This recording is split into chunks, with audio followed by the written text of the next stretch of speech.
देश और दुनिया की हर खबर देखिए सबसे पहले सिर्फ और सिर्फ रफ्तार टुडे। तो आइए हमारे रिपोर्टर सौरभ के पास चलते हैं। कन्नौज में हमारे रिपोर्टर ने कन्नौज की जनता से की बात और यह पूछा कि योगी कैसे आ गए और कैसे अखिलेश के गढ़ में भाजपा जीत गई। लोगों ने जवाब दिया कि हमने विकास और बेरोजगारी के लिए वोट दिया, हमें अखिलेश यादव से कुछ लेना देना नहीं है। आइए हम ऐसी खबरों के लिए सब्सक्राइब करें हमारा चैनल रफ्तार टुडे। तो नमस्कार, हम मौजूद हैं उत्तर प्रदेश की इत्र की नगरी कन्नौज में। जैसा कि आप सभी जानते होंगे, इस बार के उत्तर प्रदेश के विधानसभा चुनाव में भारतीय जनता पार्टी ने 37 साल का रिकॉर्ड तोड़ दिया है। यहाँ पे दूसरी बार भारतीय जनता पार्टी ने सरकार बनाई है। अभी तक कोई भी सरकार यहाँ लगातार 2 बार नहीं बनी है। 25 तारीख को माननीय योगी आदित्यनाथ शपथ लेने जा रहे हैं और ये कन्नौज समाजवादी पार्टी का गढ़ कहा जाता था। यहाँ 3 विधानसभा सीटें, तीनों इस बार भारतीय जनता पार्टी ने जीती हैं। आज हम यहाँ लोगों से जानेंगे भारतीय जनता पार्टी की सरकार बनने पे उनको कैसा महसूस हो रहा है। जो विपक्ष आरोप लगा रहा है कि ईवीएम हैक की गई है, बेईमानी से भारतीय जनता पार्टी ने चुनाव जीता है या धन बल से भी चुनाव जीता है, इन्हीं सब मुद्दों पे कन्नौज की जनता से बात करेंगे कि उन्हें भारतीय जनता पार्टी की सरकार बनने पे कैसा लग रहा है। आप सभी जानते होंगे कन्नौज इत्र के लिए मशहूर है। यहाँ पे जो इत्र का भ्रष्टाचार हुआ था, मीडिया ने भी उजागर किया था, काफ़ी उस पर राजनीति हुई, इस पे भी लोगों से बात करेंगे। और यहाँ बात करेंगे कि कन्नौज जो समाजवादी पार्टी का गढ़ था वो क्यों ढह गया। यहाँ कानपुर के पूर्व कमिश्नर असीम अरोड़ा कन्नौज से चुनाव जीते हैं, तो मतलब लोगों की उस पर प्रतिक्रिया है, उसके बारे में भी हम बात करें। चलिए यहाँ की जनता से राय लेते हैं कि उनका क्या सोचना है कि योगी आदित्यनाथ दोबारा मुख्यमंत्री बनने जा रहे हैं। कन्नौज में मौजूद हैं तो कन्नौज के लोगों से पूछते हैं कि भारतीय जनता पार्टी 37 सालों का रिकॉर्ड तोड़कर क्यों दोबारा वापस आई, क्या उसकी नीतियां थी जो दोबारा वो वापस आई है। आइए कुछ लोगों से बात करते हैं कि क्या कारण रहा। बताइए सर, कन्नौज में भारतीय जनता पार्टी ने समाजवादी पार्टी का गढ़ ढा दिया, क्या कारण रहा जो वापस आई दोबारा से? ये हुआ भैया, यहाँ पे सबसे पहली बात ये है कि आम आदमी बिल्कुल खुशहाल जिंदगी जी रहा है। समाजवादी में ये था कि अगर आपको किसी चीज की जरूरत पड़ती थी, आपको किसी नेता या सांसद विधायक के पास सिफारिश के लिए जाना पड़ता था। अब इस योगी सरकार में ये हुआ है कि आपको किसी की सिफारिश जरूरत नहीं है, आप अपनी बात अधिकारी या प्रशासन के सामने अपनी रख सकते हैं, उस आधार पे आपके पास न्याय हो जाता है। ये समाजवादी पार्टी का कन्नौज गढ़ बोला जाता था। 2019 के चुनाव में पहले डिम्पल यादव को यहाँ से सांसदी हराया गया और इसके बाद ये तीनों विधानसभा की सीटें इस बार भारतीय जनता पार्टी ने जीती। कन्नौज में सपा का गढ़ को ढा दिया गया। मतलब इस बारे में क्या कहेंगे आप? इसके लिए मोदी और योगी जी को आभार व्यक्त करेंगे, क्योंकि उन्होंने आम जनता की आवाज को सुना। उन्होंने किसान सम्मान निधि दी, हर चीज मिले, राशन दिया, जो आदमी की आम जरूरत थी वो आदमी को उपलब्ध कराया। और एक बात रही बात, जो दलाली सिस्टम था कि आप पहले किसी के पास जाएंगे, आपकी पेंशन बनवा देंगे, आपको ये करवा देंगे, वो करवा देंगे, ये सब कुछ खत्म हुआ। जो ऑनलाइन प्रक्रिया लागू की है माननीय योगी जी ने, माननीय मोदी जी ने, उस आधार पे आपके जो वोटर था वो इस चीज को समझ पाया कि कहीं 2 पैसे की दलाली नहीं दी गई है, कुछ नहीं हुआ, बिल्कुल सीधे सीधे खाते में आया है, ईमानदारी की पूरी सौदा हुई है। अखिलेश यादव ने सामाजिक न्याय को जोड़ने की कोशिश की, ओम प्रकाश राजभर से गठबंधन किया, जयंत चौधरी से गठबंधन किया, उन्होंने जातियों की पॉलिटिक्स की, क्या जनता उसको समझ नहीं पाई? जनता क्या समझना है, जब राजभर जी माननीय योगी जी के साथ पूरे 5 साल मंत्रिमंडल में रहे, आप योगी जी को नहीं समझ पाए हैं तो आप किसको जनता को क्या जवाब देंगे? योगी जी ने पूरे ईमानदारी से पूरी 5 साल अपने कार्यकाल पूरी 5 साल ईमानदारी से कार्यभार का निर्वहन किया है, और राजभर जी जब उनके ऊपर उंगली उठा रहे हैं तो उनके कोई जवाब देने की जरूरत नहीं। अखिलेश यादव ने पिछड़े वर्ग का मुद्दा उठाया कि केशव प्रसाद मौर्य को स्टूल मंत्री बना दिया गया, वो सिरातू से चुनाव भी हार गए। तो मतलब क्या यहाँ उत्तर प्रदेश में 70% ओबीसी है, तो ओम प्रकाश राजभर लगातार कहते रहे कि सीएम होना चाहिए ओबीसी का, तो क्या इस बार कुछ ऐसा हो सकता है? इस बार हम एक चीज आपको देंगे, इस बार जातिवाद का जो चुनाव था इस बार खत्म हुआ है। सुनिए, माननीय केशव जी की जो बात आप कर रहे हैं, आप अगर जनता के बीच काम नहीं करेंगे तो आपके पास कुछ नहीं है। रही जातिवाद की बात तो क्या केशव प्रसाद मौर्य ने काम नहीं किया जो वो हार गए चुनाव? जातिवाद की यहाँ पे बात खत्म होती है, जातिवाद नहीं है। यहाँ पे सीधे सीधे जो काम करेगा, जो जनता के बीच रहेगा वो चुनाव जीतेगा, जो काम नहीं करेगा वो नहीं रहेगा। यार ये यहाँ पे जातिवाद की कोई बात ही नहीं। इस बार जो ये परिणाम आए हैं, योगी जी के पक्ष में आए हैं, ये परिणाम जो आए हैं, ये कोई जातिवाद नहीं, कुछ नहीं। सिर्फ योगी जी को आदमी ने देखा, मोदी जी को देखा, बस सीधे सीधे वोट कर दिया, किसी के कुछ नहीं है। कन्नौज सदर 20 साल से समाजवादी पार्टी जीतती रही। इस बार भारतीय जनता पार्टी ने कानपुर के पूर्व कमिश्नर असीम अरुण को टिकट दिया। उन्होंने ये सीट छीन ली समाजवादी पार्टी से। अब बड़े मार्जिन से हराया, करीब 6100 वोटों से जीते हैं। तो असीम अरुण को क्या टिकट देना फायदेमंद साबित हुआ? असीम अरुण जी एक ईमानदार व्यक्तित्व के आदमी रहे हैं। उनके पिताजी डीजीपी रहे हैं। ईमानदार उनके परिवार से, ईमानदारी उनके परिवार में रही है। लोगों ने सोचा कि एक व्यक्ति को हम जिसको वोट दे रहे हैं वो आज की तारीख में जिसे विधानसभा चुनाव जीत के भेजेंगे, वो हमारे कुछ कदावर नेताओं के ऊपर वहां मंत्रिमंडल या कहीं पे ऊपर जाके स्थापित होंगे, तो हमारे यहाँ पे अनिल दोहरे जी की अपेक्षा विकास ज्यादा करेंगे। डिप्टी सीएम बनने की संभावना जताई जा रही है, क्या बन सकते हैं डिप्टी सीएम आने वाले समय में? ये तो भारतीय जनता पार्टी के भारतीय जनता पार्टी की जो कैबिनेट है, जो उनके पदाधिकारी हैं, जो उनका क्या बोलते हैं संगठन है, वो उनके ऊपर निर्धारित है। हम लोगों ने वोट किया है कि वो हम ये सोचते हैं वो कैबिनेट में जाएं या डिप्टी सीएम बने तो हमारे कन्नौज का विकास अन्य विधायकों की अपेक्षा ज्यादा हो जाएगा।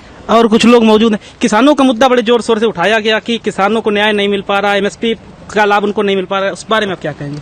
जी, किसानों को क्या लाभ नहीं मिल पाया? किसानों को सारा लाभ मिला। जो आंदोलन चलता रहा पश्चिमी उत्तर प्रदेश में, राकेश टिकैत अगुवाई कर रहे थे, तो वहीं से भारतीय जनता पार्टी ने सबसे ज्यादा सीटें जीती हैं। क्या कारण रहा कि जनता ने फिर भारतीय जनता पार्टी को वोट दिया? ऐसे ही समझ लो, जब सबसे ज्यादा सीटें वहां से मिली हैं तो कारण क्या रहा होगा?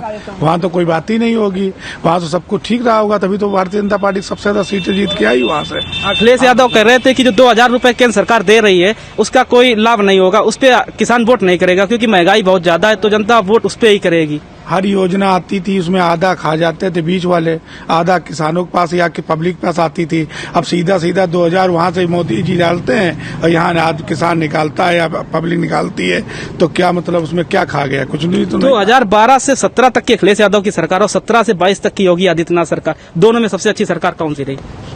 स्वाभाविक है योगी जी की सरकार सबसे अच्छी रही, कि योगी जी की सरकार अगर अच्छी नहीं होती तो 37 साल बाद शायद 37 साल बाद दोबारा कोई रिपीट मुख्यमंत्री कर पाया। सारे टुटके तोड़ दिए कि मथुरा कोई जाएगा, वृंदावन अयोध्या जी जाएगा, नहीं होता है, नोएडा जाएगा तो नहीं होगा दोबारा, और दोबारा मुख्यमंत्री हुए। कुछ लोग आरोप लगाते हैं कि कन्नौज में भेदभाव किया जाता है, जो काम पड़े हुए हैं वो अधूरे अभी भी पड़े हैं। किसान मंडी है, किसान बाजार है और काफी सारे काम जो अधूरे हैं, जो 17 में छोड़े गए वहीं के वहीं हैं, आगे नहीं बढ़ पा रहे। असीम अरुण चुनाव जीते हैं, मंत्री बनते हैं, क्या ये काम बढ़ाए जाएंगे आगे कि वही रहेगा? इस बारे में क्या कहें? भाई साहब, अगर घर पर किसी के भी घर पर ले लिए जाए, अगर एक साथ पूरे घर वालों को लेटरिन लग गया है तो सबके घर पर शौचालय नहीं होंगे। 2 से ज्यादा, मतलब 1-2 लेटरिन बनवाते आदमी। कोरोना जैसी कितनी बड़ी महामारी आई और इसको योगी जी ने, मोदी जी ने कैसे मतलब सब कुछ अच्छे से, ऑक्सीजन की कमी हुई लेकिन मतलब इतनी नहीं होने दी जो हिसाब से वेंटिलेटर बेड थे। मैं तो खुद ही कोरोना पेशेंट रह चुका हूँ और मैं जानता हूँ अंदर तक, मतलब मैं मरीज था, मेरे कितनी सहजता से मैं एडमिट हो गया, सब कुछ हो गया, मेरा इलाज हुआ, तो मैं आज आपके सामने हूं। तो अगर योगी जी सरकार शायद ना होती तो मैं आप लोगों के बीच में नहीं होता। मुझे ये और कुछ लोगों से बताएंगे, क्या आपको लगता है सरकार आई है अच्छा काम करेगी या 5 सालों आने वाले? अच्छा, एकदम बढ़िया। हाँ बिल्कुल। युवाओं को रोजगार के मुद्दे उठाए गए, क्या आपकी बार युवाओं को रोजगार मिलेगा कि नहीं मिलेगा? रोजगार सबके लिए है, अगर कहाँ करना चाहे आदमी तो रोजगार, अगर नहीं करना है घर में बैठना तो कहाँ रोजगार रखे? रोजगार सबके लिए है। आप बताइए कि भारतीय जनता पार्टी जो छुट्टा पशु, इनके बारे में भी मुद्दे उठाए गए। अखिलेश यादव ने उठाए थे कि हम मुआवजा देंगे जिनकी जान चली जाती है। छुट्टा पशु के लिए कोई मतलब योजना आएगी क्या? छुट्टा पशु एक इतने टाइम महाबीमारी फैले, लेकिन माननीय योगी जी की सरकार ने 930 रुपए लागू किया है और माननीय योगी जी की सरकार ने हर न्याय पंचायत में एक गौशाला खोली है। हाँ, ये लोकल का प्रशासनिक और जो ये अधिकारी है ये उनकी व्यवस्था में ये गड़बड़ कर रहे हैं। सरकार की मंशा ये नहीं है कि हमारे आम आदमी या हमारे जो किसान बंधु हैं उनकी फसल छुट्टा पशु खा जाए। ये जो प्रशासनिक अधिकारी हैं इनकी लापरवाही का नतीजा है, ये छुट्टा पशु घूम रहे हैं। कन्नौज में थे तो अभी कुछ और लोगों से बात कई भारतीय जनता पार्टी के वीर सिंह भदौरिया हैं, कन्नौज के बड़े नेता बताए जाते हैं, इनसे पूछें क्या भारतीय जनता पार्टी वापिस आई सत्ता में, कैसा लग रहा है आपको? बहुत अच्छा लग रहा है। और जैसा कि अभी बात कर रहे थे छुट्टा पशु वाली, ये समस्या है और ये समस्या का संज्ञान माननीय प्रधानमंत्री जी ने और माननीय योगी जी ने है। आप देखिएगा सरकार बनते ही ये छुट्टा पशुओं का निदान होगा। कल भारतीय जनता पार्टी के एमएलसी की लिस्ट आई, लोग अनुमान लगा रहे थे आपको टिकट मिलेगा, आपको टिकट नहीं दिया गया, क्या इससे कार्यकर्ताओं में आक्रोश है? कोई आक्रोश नहीं है। भारतीय जनता पार्टी का शीर्ष नेतृत्व जो भी निर्णय लेता, हम सब कार्यकर्ता उसका अनुपालन करते हैं और जो भी जिनको टिकट मिला है वो भारी बहुमत से यहाँ पे जीतेंगे। शायद प्रांशु दत्त द्विवेदी को मिला है हमारे हिसाब से। हमारा प्रांशु जी हमारे बहुत अच्छे मित्र हैं और मुझे बहुत खुशी है कि प्रांशु जी को टिकट मिला। अखिलेश यादव ने जो मुद्दे उठाए 2022 के चुनाव में, वो शायद जनता ने उसे स्वीकार नहीं किया, क्या कारण रहा जो भारतीय जनता पार्टी दोबारा से प्रचंड बहुमत से वापस आई? भारतीय जनता पार्टी ने जो बुनियादी चीजें थी उस पर ध्यान दिया है। गरीब की थाली में कैसे रोटी जाए, कैसे उसका पेट भरे, इसकी चिंता की है और निश्चित रूप से आगामी जो गवर्नमेंट बनेगी उसमें और ज्यादा गरीबों की चिंता होगी। कन्नौज को समाजवादी पार्टी का गढ़ था, उसे भारतीय जनता पार्टी ने भगवा में कर दिया है। ये बताया जा रहा आप लोगों की ही रणनीति का एक कारण रहा जो ये भगवा में हो गया। आपको सबसे ज्यादा यहाँ जनता ने कहा है कि मतलब सबसे ज्यादा आप लोगों ने ही यहाँ मेहनत की कार्यकर्ताओं के रूप में। जी हाँ, भारतीय जनता पार्टी का जो मतदाता है जिसने हमें पूरी जनपद में तीनों विधानसभा जिताई हैं वो पूज्य है और यहाँ का कार्यकर्ता भी बहुत ही वंदनीय है। यहाँ पर कभी समाजवादी पार्टी का गढ़ नहीं रहा है। यहाँ पे माननीय मुलायम सिंह जब चुनाव लड़ने आए तो अरविंद प्रताप सिंह जी लोका के प्रत्याशी थे, उनको बहुत अच्छा वोट मिला था। उसके बाद सुब्रत जी 9 में लड़े, बहुत अच्छा लड़े। उसके बाद 2014 में लड़े, निश्चित रूप से वो उसी समय जीत गए थे और उसको तो षड्यंत्र के तहत हरा दिया था और सुब्रत जी ने 19 में सांसद बने और आप देख लीजिए 24 में सुब्रत जी भारी मतों से यहाँ पर लोकसभा में अपना परचम लहराएंगे। ईवीएम का मुद्दा विपक्ष उठा रहा है, क्या उस पर आप कहेंगे कि धांधली की गई है, ईवीएम बदल दी गई? उनकी हालत है बिजलियां गिराने की और मेरी आदत है आसियां बनाने की। अब उनके तिल बचो ही कहा है। अखिलेश यादव आने वाले 2024 की तैयारी करने से अभी से जुट गए। ओम प्रकाश राजभर बताया जा रहा फिर से भारतीय जनता पार्टी ज्वाइन करने वाले, क्या ओम प्रकाश राजभर भारतीय जनता पार्टी वापस आ रहे हैं? क्या आप लोग लेना चाहेंगे उनको? नहीं, ये शीर्ष नेतृत्व का काम है, हमारा नहीं। लेकिन भारतीय जनता पार्टी जिसको लेगी उसको स्वीकार है हम सब लोग। केशव प्रसाद मौर्य दोबारा से डिप्टी सीएम बनेंगे? केशव जी बनना चाहिए उनको। और यहाँ कन्नौज सदस्य असीम अरोड़ा जी जीत, इनके भी चांसेस बताए जा रहे हैं डिप्टी सीएम बनेंगे, क्या उम्मीद है? तो बनने के पूरे चांस हैं और बनना चाहिए उनको। ये बताते समाजवादी पार्टी की बहुत मजबूत सीट थी, उन्होंने यहाँ पर कार्यकर्ताओं को बड़ा मार्जिन लिया, 6100 वोटों से लिया, जो लगातार 20 सालों से सपा जीतती आई थी। ये 6100 का मार्जिन हम सब लोगों को मेहनत करके 61,000 में बदलना है, यही प्रयास आगे हम सब लोगों का रहेगा। बताया था छिबरामऊ वाली सीट पे अरविंद यादव बता रहे कि धांधली हुई, हमें जबरदस्ती हरा दिया गया, ये क्या? अरे ये प्रमाण इससे बड़ा क्या हो सकता है? अगर धांधली होती तो केशव प्रसाद मौर्य कैसे हार जाते? वहाँ तो बताया था गोली चलाने की भी नौबत आ गई थी सिराथू में। सिराथू में गोली चलाने का ऐसी कोई सूचना तो नहीं आई है, लेकिन जो भी जनता ने वहाँ पर सिराथू में निर्णय दिया हम सब लोगों को स्वीकार है और हम सब लोग या भारतीय जनता पार्टी का कार्यकर्ता लगेगा और सिराथू और वो वाली लोकसभा भारी मतों से जीतेंगे। 2017 से जो कन्नौज में काम रुके हुए अभी तो बताया जा रहा है पूरे नहीं हो पा रहे, क्या दोबारा शुरू होंगे? किसान बाजार है, मंडी आलू की, काफी काम है जो ठहर गए, वो पूरे नहीं हो पा रहे। 17 के बाद उस पर काम नहीं हो पा रहा है, क्या कारण रहा? कोरोना काल में बहुत लॉस हुआ, उत्तर प्रदेश का हुआ, भारत देश का हुआ। मैं मानता हूँ, स्वीकार करता हूँ कि कुछ काम रुके हुए हैं। अब की बार नई सरकार बनेगी, ये सारे काम होंगे। पिछली 5 सालों की सरकार बहुत अच्छी रही। बिल्कुल बेहतर रही तो परिणाम है, लोगों ने वोट देकर बताया है कि ये बहुत अच्छी सरकार रही।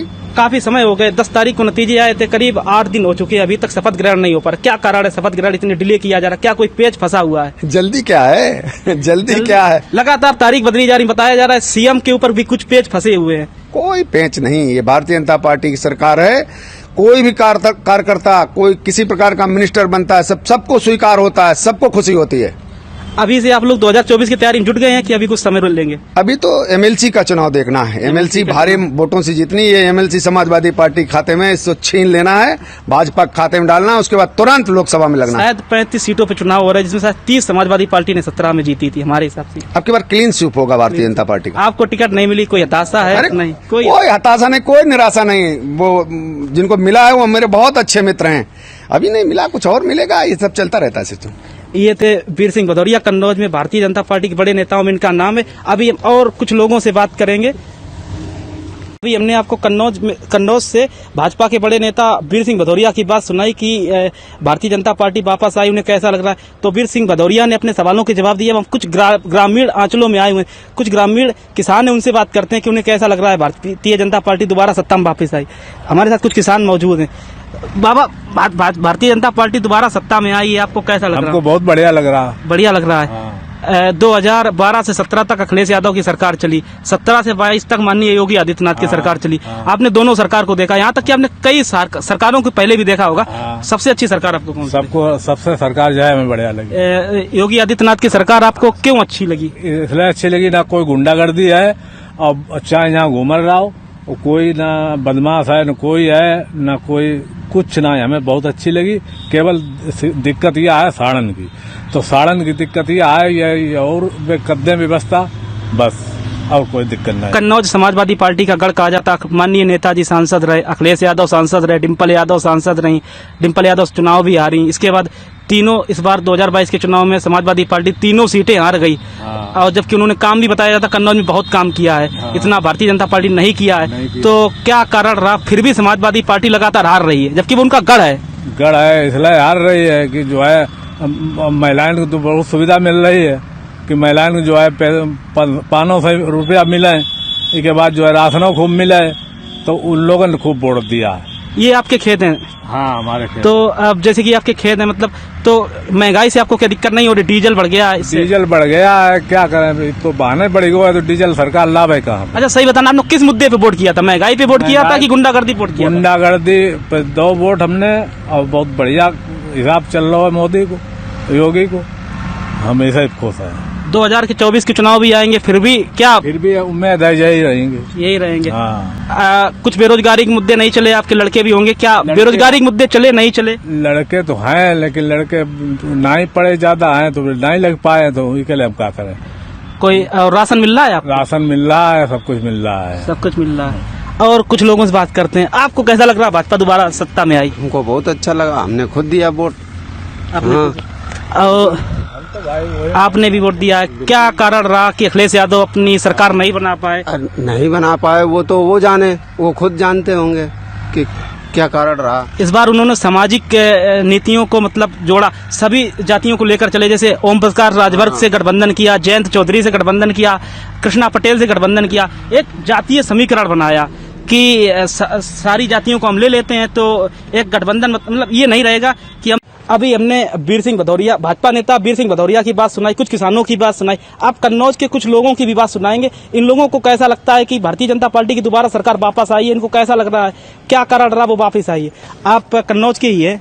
कन्नौज के ही है आप जी? कैसा लग रहा है आपको भारतीय जनता पार्टी की सरकार दोबारा लौट के आई है? अच्छा लग रहा है। अच्छा लग रहा है। अखिलेश यादव की 2012 की सरकार, 2019 में 2017 की सरकार योगी आदित्यनाथ, दोनों में किसने अच्छा काम किया? काम दोनों लोगों ने अच्छा किया। दोनों लोगों ने अच्छा काम किया। क्या कारण रहा कि योगी आदित्यनाथ दोबारा वापस आए?